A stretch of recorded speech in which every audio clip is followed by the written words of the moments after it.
Hello ma'am and sir, ang gagawin naman natin ngayon ay ang pag-personalize ng ating username at password na ibinigay sa atin ng ating school head or school admin account.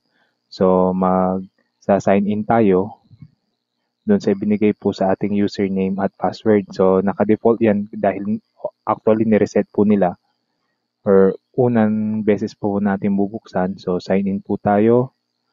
Then yung password na may minimum ng 6 characters. Okay.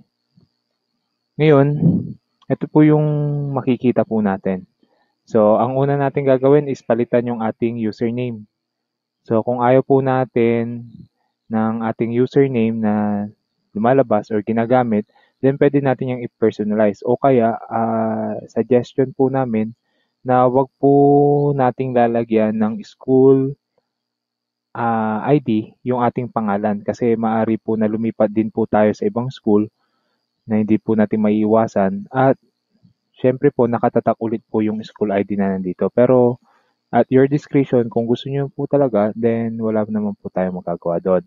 So, balik po tayo doon sa pagpapalit ng ating username. Type po natin, halimbawa, MAL Karingal. So, MAL Karingal. Oops.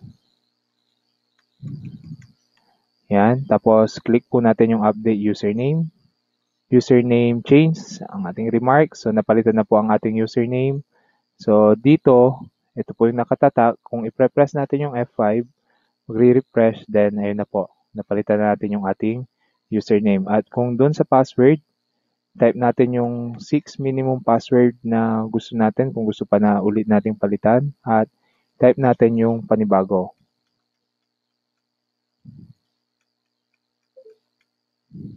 Then click change password at napalitan na rin po ang ating password.